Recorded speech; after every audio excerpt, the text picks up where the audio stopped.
오늘은 우리 105주년 3.1절 기념 예배로 드리고 있습니다. 특별히 오늘 나라를 생각하면서 하나님 이 땅에 주신 축복을 기억하며 예배를 드리는 시간입니다. 우리 모임 소식인데요. 마리아 여전도회 또 임시당회 3월 첫 새벽 기도회 시간 장소 참고해 주시기를 바랍니다. 지난주 또 우리 청년 한 명 영웅이가 또 군대 들어갔는데 또 내일 입대하는 또 청년이 있습니다. 혹시 안 왔군요. 청년부 오는 걸로 알고 있습니다. 우리 현서를 위해서 여러분 기도 많이 해 주시기를 바랍니다. 알림 소식입니다. 우리 청소년부 우리 겨울 캠프 1박 2일 은혜 가운데 잘 마쳤습니다. 우리 교사, 식당, 우리 또 학부모님들 여전도에 참 수고 많이 해주셨습니다. 감사합니다. 우리 찬양, 반주, 또 장의자 정리해 주신 우리 교우들께도 진심으로 감사를 드립니다. 우리 차량 운행을 하신 분도 감사합니다. 제가 했거든요. 수고 많이 하셨습니다. 우리 2024년 교회 생활책자가 나왔습니다. 생활책자는 우리 순장님들을 통해서 받으시고 만약 그게 어려우신 분들은 우리 1층 탁자 위에 있으니까요. 말씀하시고 가져가시면 될 것 같습니다. 우리 기도했지만 우리 군 복무 중에 있는 우리 청년들 여러분 꼭 기억하시고 기도를 해 주시길 바랍니다. 사실 이런 젊은이들이 1년 8개월 동안 자신을 희생하고 헌신하면서 나라를 지키니 우리가 안전하게 이렇게 예배를 드릴 수 있지 않습니까? 기도 많이 해 주시기 바랍니다. 우리 3월 목회 일정 보시고 기도해 주시고요. 오늘은 우리 가정 순모임으로 드립니다. 그리고 중보기도 헌신자 우리 모집하고 있는데요. 일주일에 1시간 교회 와서 내가 헌신해야 되겠다. 그런 감동이 있으신 분은 뭐 새벽이고 밤이고 낮이고 좋습니다. 그래서 1층, 2층에 안내석에 신청서가 있습니다. 적절한 시간에 기록을 해주시면 3월 첫 주일부터 같이 기도하도록 그렇게 하겠습니다. 우리 주보에는 좀 빠졌는데요. 성경 겨울 캠프 우리 1박 2일 청소년 캠프 간식 찬조하신 분들 계시는데 다음 주 올리도록 하겠습니다. 우리 말씀 보겠습니다. 출애굽기 15장 우리 1절로 13절까지입니다. 우리 함께 찾으셔서 우리 교독으로 읽고요. 13절은 합독하도록 하겠습니다. 이때에 모세와 이스라엘 자손이 이 노래로 여호와께 노래하니 일렀으되 내가 여호와를 찬송하리니 그는 높고 영화로우시며 말과 그 탄자를 바다에 던지셨음이로다.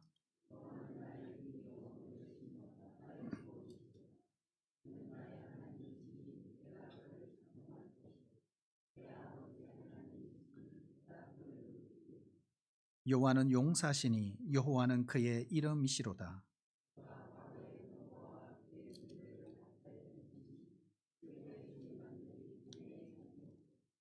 깊은 물이 그들을 덮으니 그들이 돌처럼 깊음 속에 가라앉았도다.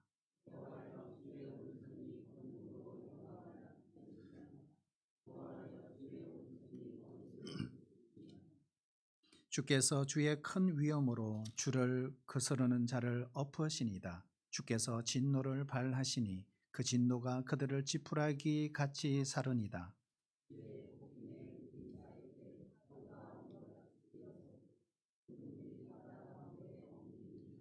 원수가 말하기를 내가 뒤쫓아 따라잡아 탈취물을 나누리라. 내가 그들로 말미암아 내 욕망을 채우리라. 내가 내 칼을 빼리니 내 손이 그들을 멸하리라 하였으나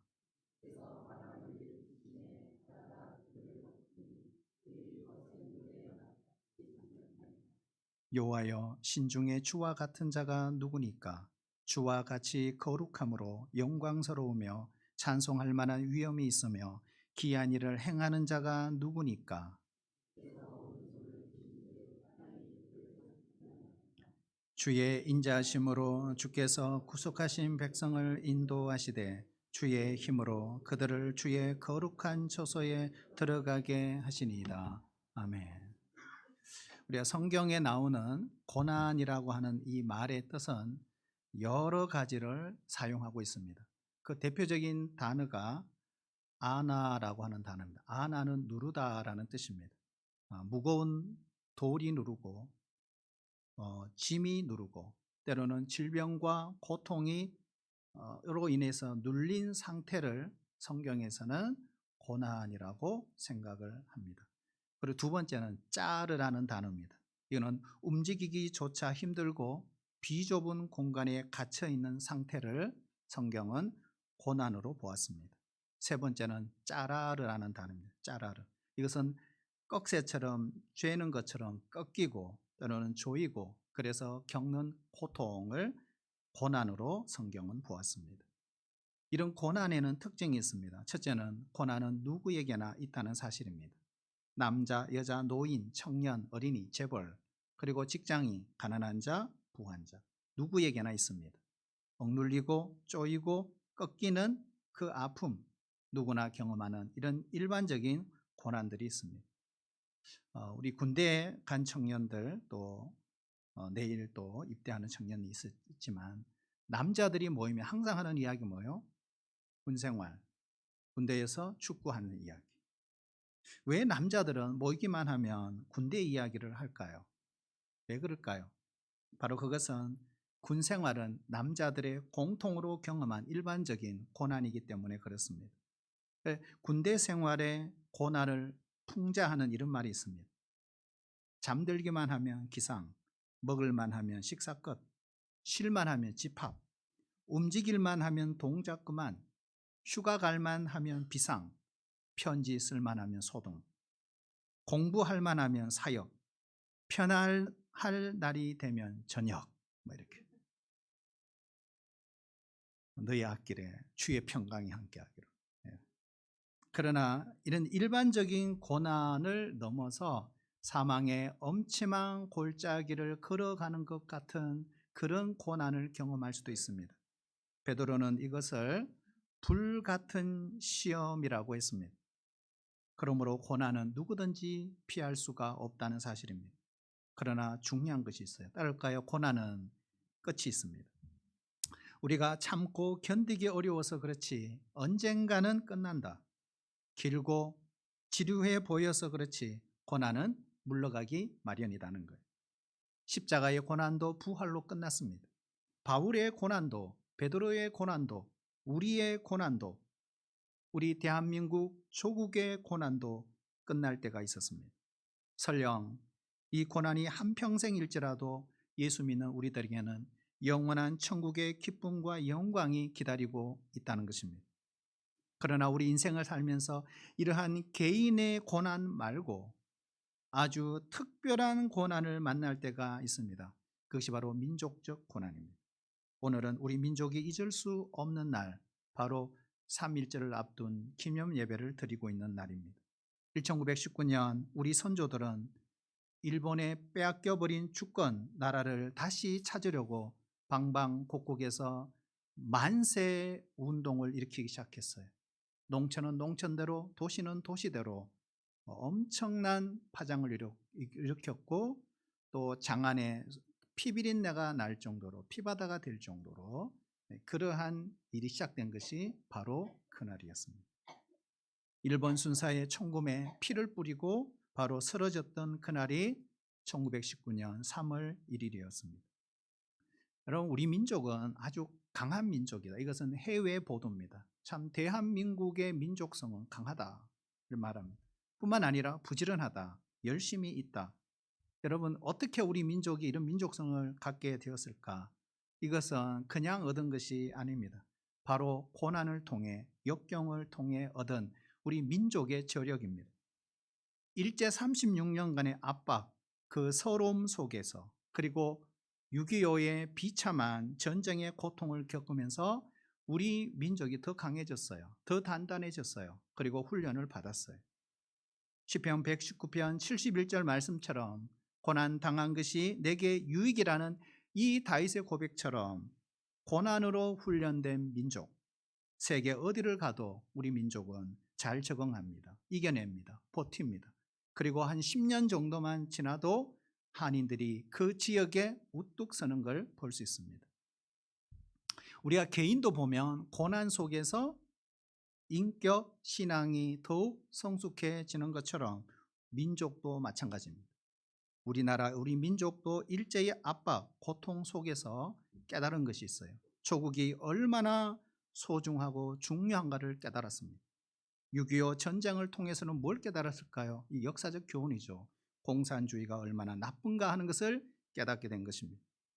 우리 민족은 전쟁과 가난 속에 견디고 지금 경제 세계 10위에 이르게 된 것이고 G20에 아니 G7에 들어갈 정도로 그죠? 그런 나라가 위상이 되었습니다. 고 이어령 박사는 우리 민족을 이렇게 표현했어요. 언제나 위기 속에서 다시 일어나는 DNA가 있기에 오뚜기처럼 일어나는 민족이 대한민국 조국이다 그랬어요.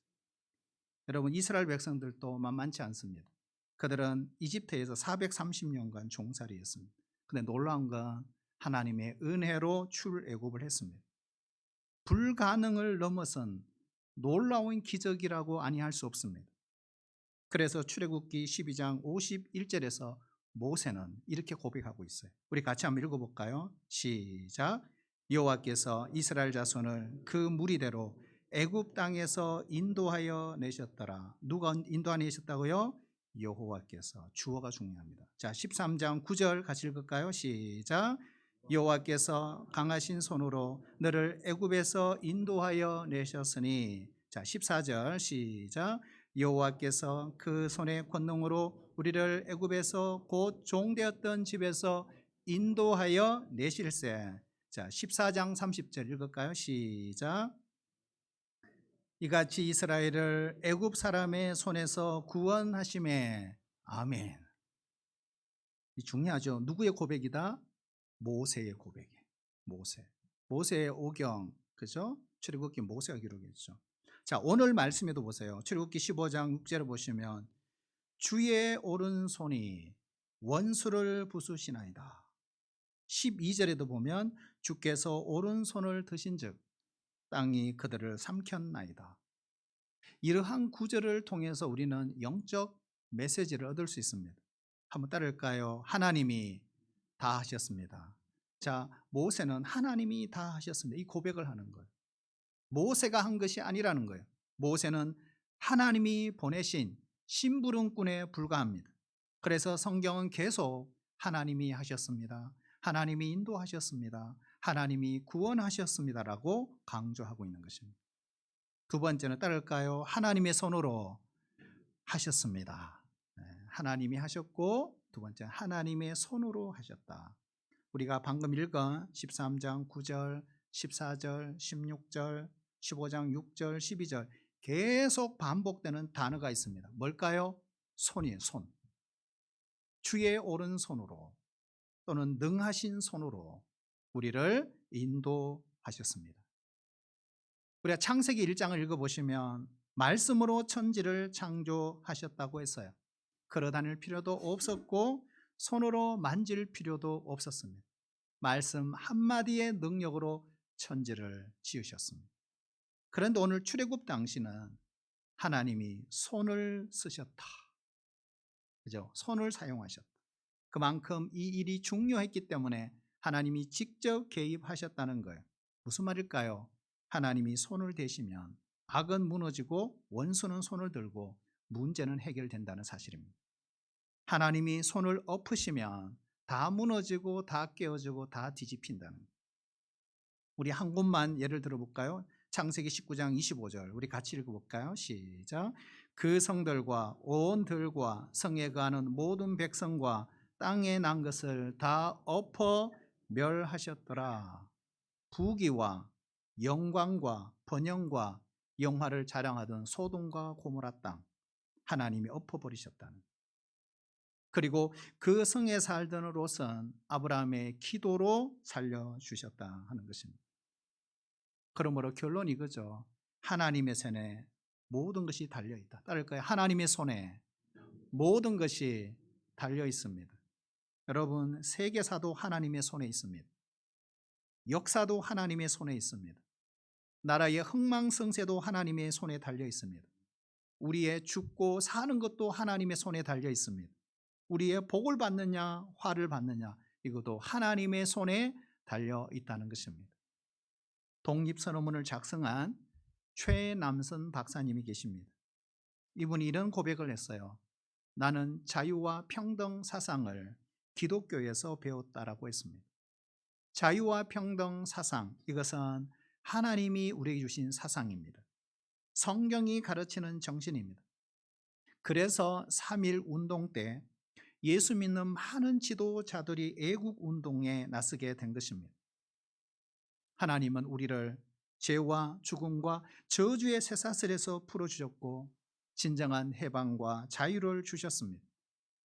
주의 성령이 내게 임하셨으니 이는 가난한 자에게 복음을 전하게 하시려고 내게 기름을 부으시고 나를 보내사 포로된 자에게 자유를, 눈먼 자에게 다시 보게 함을 전파하며 눌린 자를 자유롭게 하고 라고 했어요. 누가복음 4장 18절입니다.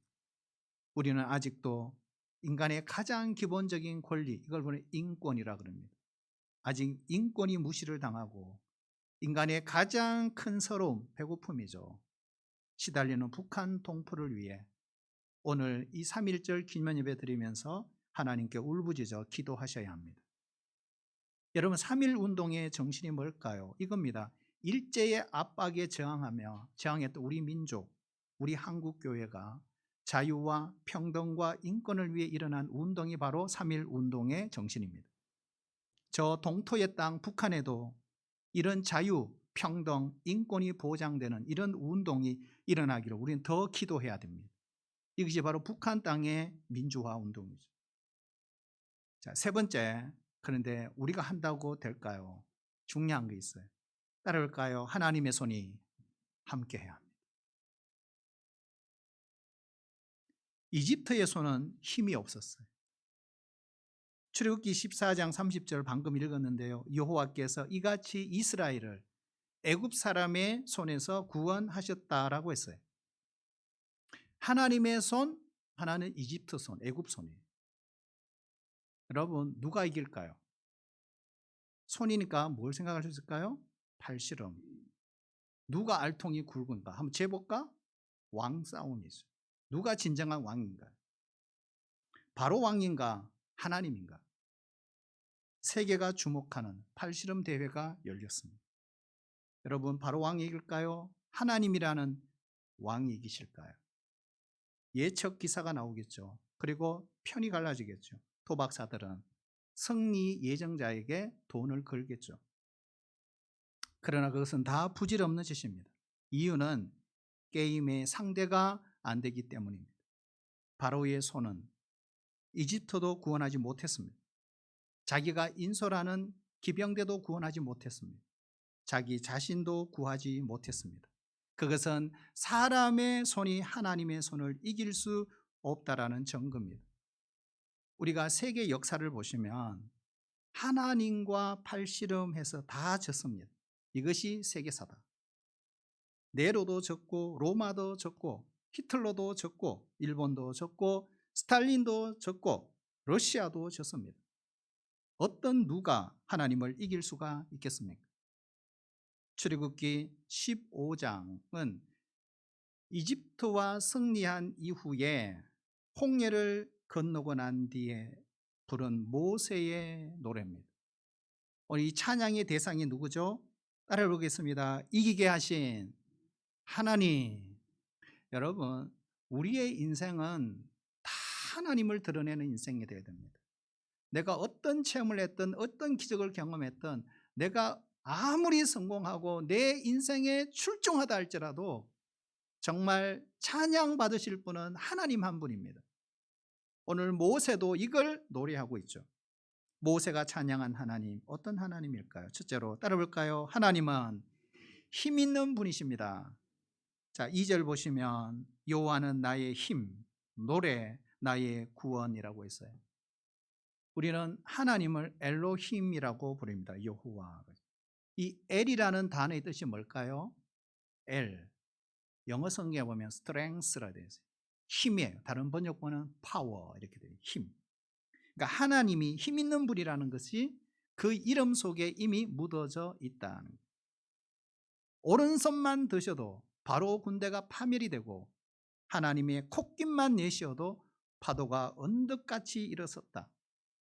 이처럼 크고 위대하시고 강하신 그 하나님의 힘을 믿고 노래했던 사람이 있습니다. 바로 다윗입니다. 여호와는 나의 빛이요 나의 구원이시니 내가 누구를 두려워하리요. 여호와는 내 생명의 능력이시니 내가 누구를 무서워하리요. 하나님은 우리의 피난처시요 힘이시니 환난 중에 만날 큰 도움이시라. 그러므로 땅이 변하든지 산이 흔들려 바다 가운데 빠지든지 바닷물이 솟아나고 뛰놀든지 그것이 넘침으로 산이 흔들릴지라도 우리는 두려워하지 아니하리로다. 그랬어요.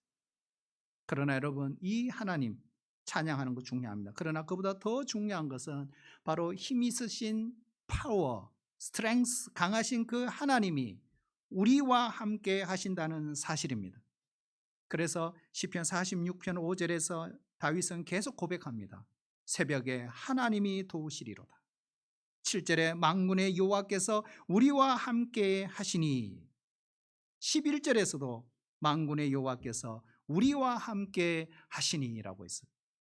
날마다 시간마다 순간마다 우리와 함께 하시며 도우시고 힘주시고 힘을 공급해 주시는 하나님을 찬양하는 우리 성도들 되시기를 축복합니다.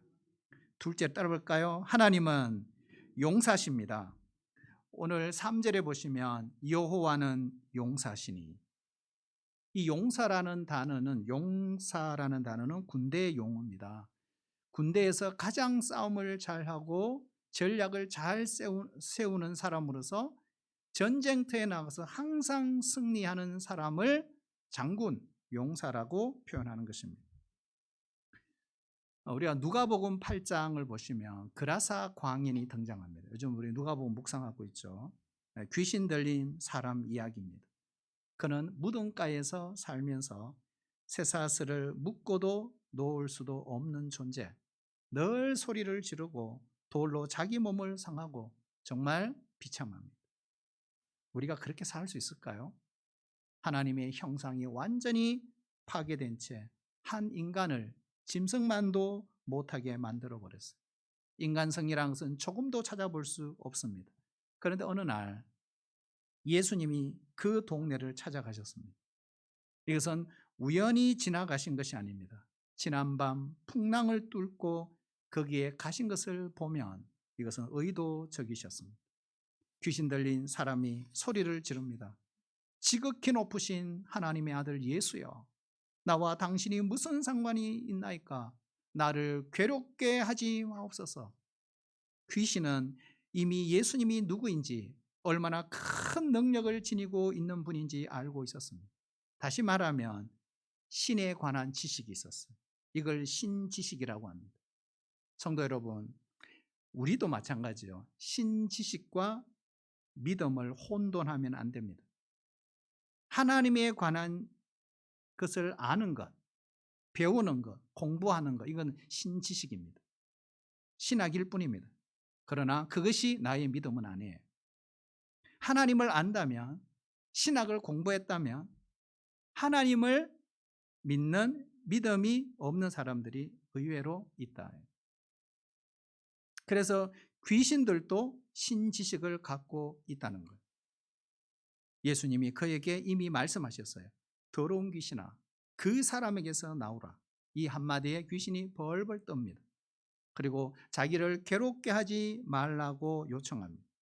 그에게 묻습니다. 예수님이. 내 이름이 무엇이냐?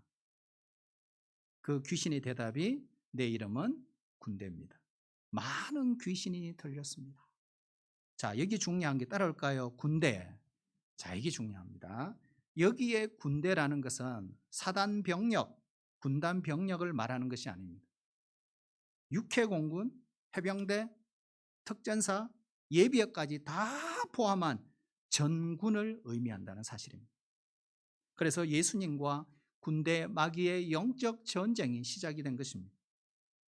군대 마귀가 에워싸고 있었습니다. 그런데 예수님이 그 동네에 들어가는 순간부터 이 귀신들은 떨기 시작했습니다. 그 사람에게서 나오라. 이 명령 한마디에 안 나올 수가 없었어요. 그래서 더러운 귀신이 어디로 가죠? 나와서 돼지떼에게 들어가 2,000마리 돼지떼가 바다에서 몰살하게 됩니다. 말씀 한마디로 군대를 이기신 예수, 이보다 더 위대한 용사가 어디 있습니까? 한번 따라해 주실래요? 하나님은 용사십니다. 이집트를 꺾고 바로의 군대를 수장시키고 귀신들을 물리치시는 용사, 장군, 대장, 총사령관, 그 어떤 이름을 들여도 괜찮습니다. 그 하나님이 우리의 하나님이심을 감사할 수 있기를 축복합니다. 세 번째로 따라올까요? 하나님은 인도자이십니다. 우리 13절에 보시면 주께서 구속하신 백성을 인도하시되 주의 힘으로 그들을 주의 거룩한 처소로 들어가게 하시니이다.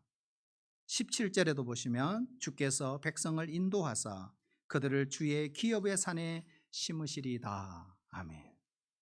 자, 인도하되 어디로 인도하느냐가 중요합니다. 술 친구는 술집으로 인도합니다. 오락을 좋아하는 친구는 나를 오락으로 인도할 거예요. 마약을 좋아하는 친구가 있으면 나를 마약으로 할 수 있는 길로 인도합니다. 해피 풍선. 그러나 하나님은 거룩한 곳으로 예비하신 기업의 땅으로 인도하십니다.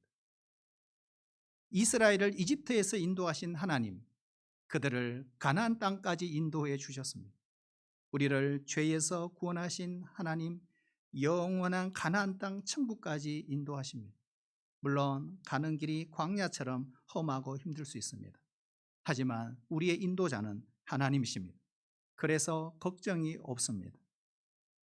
1833년 뉴맨이라는 분이 지은 찬송가가 있습니다. 찬송가 379장, 우리에게 정말 은혜를 주는 찬송입니다. 내 갈 길 멀고 밤은 깊은데 빛 대신 주, 저 본향집을 향해 가는 길 비추소서. 내 가는 길 다 알지 못하나 한 걸음씩 늘 인도하소서. 이전에 나를 인도하신 주, 장래에도 내 앞에 험산 줄령 당할 때 도우소서. 밤 지나고 저 밝은 아침에 기쁨으로 내 주를 만나리. 그러면 이 하나님이 나를 언제까지 인도하실까요? 이스라엘을 낳으시고 기르시고 지키시고 이집트에서 가나안 땅에 인도하신 것처럼 우리 한국 교회를, 그리고 우리 대한민국 조국을 영원토록 떠나지 않고 인도하실 줄로 믿습니다. 그것도 세상 끝날까지 인도하실 것입니다. 그렇다면 오늘 우리 모두 나라를 사랑하는 성도로서 우리가 해야 될 일이 있습니다. 첫 번째, 따를까요? 나라와 민족을 위해 기도해야 합니다. 환난 날에 나를 부르라. 내가 너를 건지리니 네가 나를 영화롭게 하리라. 시편 50편 15절입니다. 국가의 흥망성쇠의 열쇠를 갖고 계시는 하나님, 세계사의 주인, 그분은 하나님이십니다. 그래서 그분 앞에 무릎을 꿇고 기도해야 합니다. 기도하는 민족은 결코 망하지 않습니다. 늘 제가 강조합니다. 이 국가 절기 때마다 우리나라, 세계 다른 나라에 없는 것이 많아요. 그중에 신앙적인 부분에 봐서 다른 나라에 없는 것들이 많은데, 그중에 군목은 있죠. 군목, 경목, 교목, 향목, 신우회, 정말 전 세계적으로 자랑스러운 일입니다. 여러분, 숯은 많을수록 뜨거운 불꽃을 타오르게 합니다.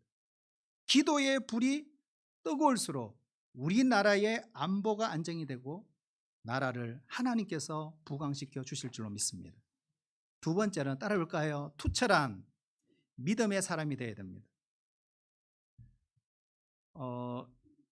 1967년 6.1 전쟁이 일어났어요. 그러니까 제가 태어나자마자 1살 때, 제가 갈 수도 없고, 그러니까 당시에 이스라엘과 중동, 아랍 큰 전쟁이 벌어졌습니다. 근데 그 당시 미국에 유학 갔던 이스라엘의 청년들은 다 수업을 중단하고 조국으로 돌아왔습니다. 네, 그런데 아랍군에 있는 학생들은 한 사람도 돌아오지 않았다 하는 것. 우리가 요한 웨슬리 아십니까? 요한 웨슬리, 감리교 창시자. 요한 웨슬리가 왜 유명해졌을까요? 감리교를 창시해서 유명한 게 아니에요. 18세기 영국이 정치적으로, 사회적으로, 종교적으로 타락해버렸어요. 부패해버렸어요. 그때 요한 웨슬리는 나라를 사랑하는 마음으로 애국심을 갖고 농촌, 어촌, 도시, 산간 돌아다니며 그는 예수의 복음을 전했습니다. 그리고 기울어 가던 그 영국이 영적 부흥으로 다시 살아났던 시대가 요한 웨슬리의 18세기입니다. 우리가 잘 아는 그룬트비 목사님이란 게 있어요. 이분은 덴마크를 지상낙원으로 바꾼 사람, 황폐하고 타락하고 죽어가는 덴마크를 믿음으로 일으켰던 그룬트비 목사님. 여러분, 김인현 3.1 운동도 역시 마찬가지입니다. 일본 제국주의 앞에 주권과 나라를 상실한 그 시대에 민족의 대표 16명, 33인 중에 우리 크리스찬들이 동참했습니다. 우리도 마찬가지. 지금 그 후배들인 우리들은 그들처럼 투철한 믿음을 갖고 대한민국 조국을 지키는, 역시 우리도 파수꾼이 될 수 있기를 축복합니다. 여기서 끝나면 안 됩니다. 마지막이 중요합니다. 따라할까요? 복음을 전하는 사람이 되어야 합니다. 어느 날 예수님께서 십자가를 앞두시고 12제자들과 함께 감람산에 올라가셨습니다. 그리고 예루살렘 보시면서 성에 가까이 오시며 이렇게 말해요. 예루살렘아, 예루살렘아, 탄식하며 우셨다고 했어요. 왜 그럴까요? 범죄한 예루살렘이 돌아오지 않는 거예요. 그래서 AD 70년 티투스 장군에 의해서 멸망할 것을 아시고 예언적 울음을 우신 것입니다. 진정으로 조국을 사랑하는 자라면, 크리스찬이라면, 신자라면 지금 역시 예수를 모르고 지옥으로 달려가고 있는 사람을 어떻게 하든지 전도해서 그들의 영혼을 구원시켜야 합니다. 사도 바울에게도 1차, 2차, 3차, 4차 전도 여행을 하면서 열심히 전도했습니다. 하지만 사도 바울 마음속에도 간절한 소원이 한 가지 있었어요. 이런 그 소원이 뭘까요? 이거였어요. 자기 골육 친척들이 예수님을 믿고 구원받기를 원합니다. 내 남편이, 내 아내가, 내 자녀가, 내 친족이, 내 동족이 복음을 듣고 천국 백성 되기를 원합니다. 우리에게도 여러분 이런 소원이 있기를 축복합니다. 이것은 예수님의 탄식이고 망해가는 유다의 멸망을 보고 탄식했던 예레미야의 탄식이고 사도 바울도 이걸 보고 탄식하며 내가 하나님으로부터 끊어지는 날이 있더라도 그들이 구원받았으면 좋겠다고 하는 울부짖음이 있었던 거예요. 우리도 이걸 위해 기도하셔야 합니다. 사랑하는 동부 공동체 여러분, 우리 동부교회가 일어날 수 있기를 축복합니다. 여러분, 대한민국 내 조국을 사랑하시길 바랍니다. 교회를 사랑하시길 바랍니다. 다시 이 땅에 부흥을 달라고 기도하시기를 바랍니다. 하나님이 이 땅에 주신 축복은 너무나 많습니다. 차고 넘칩니다. 감사하고 또 감사해야 됩니다. 교만하면 안 됩니다. 오만하면 안 됩니다. 하나님만 의지해야 됩니다. 다시 복음으로, 다시 하나님께로 돌아가야 합니다. 그렇게 하면 하나님이 반드시 이 나라를 지켜주시고 보호해 주시고 은혜 주실 줄로 믿습니다.